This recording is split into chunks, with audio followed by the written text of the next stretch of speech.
I also saw an item yesterday about a dentist that has a list of foods that will just destroy your teeth. So a dentist practicing for decades is saying, hey, whatever you do, try to avoid these foods. And some of these foods are like, whoa, I never thought of that. Really? Yeah, and I like one of these, the first one I like. The dentist says if you care about your teeth, don't eat pork rinds. What? Yeah. I love fried pig fat. I love pork rinds. I only eat pork rinds maybe like once a year. I mean, literally. Sometimes I'll go into a convenience store and the pork rinds are just like staring at me. And I'm like, all right, what is this? All right, it's November. I haven't had a bag yet. Okay, I'll get a bag of pork rinds. But you know what? It never fails. You know what always happens? Nothing to do with my teeth. But when I buy pork rinds, somehow, nope. What'd you say? Roof rip? No, it's not that hard. You know what? You're right. Sometimes you do get a little bit of the skin on the roof. I do. Yeah, because I'll blast through a whole bag. Don't confuse pork rinds with authentic chicharrones. Let me tell you what happens with pork rinds with me. It never fails, and I swear it's every time. Somehow I inhale like pork rind fiber, and it gets in my lungs, and I'm coughing for like 2.5 hours. I like breathed in like a little speck of pork rind. It gets lodged in my lung or wherever the hell it goes. I bought a bag of pork rinds from Sam's Club, and I bought like that number 10 can of nacho sauce, and I made pork rind nachos. My wife walked in, and she's like, my wife's like, that's the fattest thing I think I've ever seen you do. Dip pork rinds in nacho sauce. Oh my God. It's fester. Oh, I'd take my pants disgusting. off. So good. That's awful. All right, so hang on, folks. Which crotchety old man classic call am I going to whip out? Is that the only food on the dentist's list? No. Okay. I'm going to finish. I'm just teasing. It's All coming right. up. Okay. Because Fester, you got your cremation guy on hold. Yeah, this is Jason and Jackson. All right, well, tell Jason to hang on a minute. Jason, hold on a minute. All right, I told him.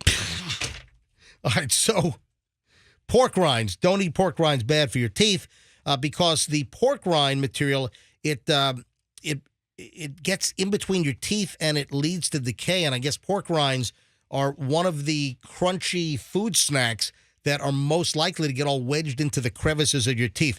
The next one, olives.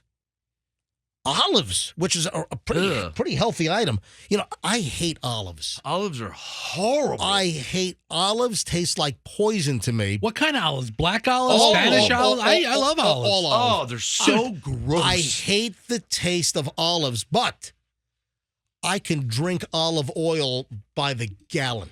Ooh. So I cook so much with olive oil. I will dip bread in olive oil. I love olive oil, but wow, you'll dip bread in olive oil? That's crazy. Wow, listen. You know, the folks at Carrabba's are like, we gotta put a tail on this guy. Breaking news. He's on the good stuff. Look what we put in it. Hey, he might have something there. All right, so olives, or really, he says, any fruit with pits, which can wear down your teeth. Oh, hold on. Who eats olives with pits? Oh, sounds terrible. I mean, I made those pork rind nachos. I put olives on them. Because people will eat the olives, and they'll chew it and then spit the pit out, I guess is what it comes down to. What kind of moron bites on the pit? Listen, don't shoot the messenger. I'm just giving you some of the information here. Yeah. All right. The next one is those gobstoppers or jawbreakers. He said, no, no, no, no, no. And, of course, they're kind of hard like rocks. They can break your teeth, but guess what? It's more than that.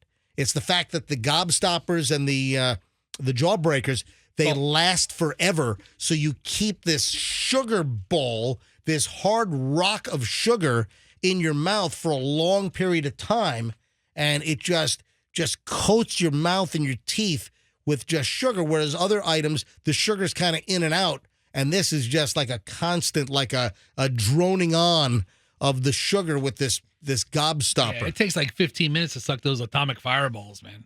So there we go. So those are the major ones. Oh, toffee. He says, toffee. Stay away from the toffee. That those things are terrible for your teeth. Like what? Like Werther's Originals. Oh, worse than Werther's? Yeah. When was the last time you had like a sugar daddy? Oh my! Yeah. Do you know how many fillings? You know how many fillings as a kid I ripped out with sugar daddies? 4. It might be. Yes. I had a sugar daddy that my kid got for Halloween, and I took it, and I'm I will never have one of these again. It was so bad. And sometimes you bite down on it, and it gets stuck to your teeth. Yes. And you need like vice grips to get it off. I couldn't open my mouth again because I had it welded shut with a sugar daddy in the middle. Crazy.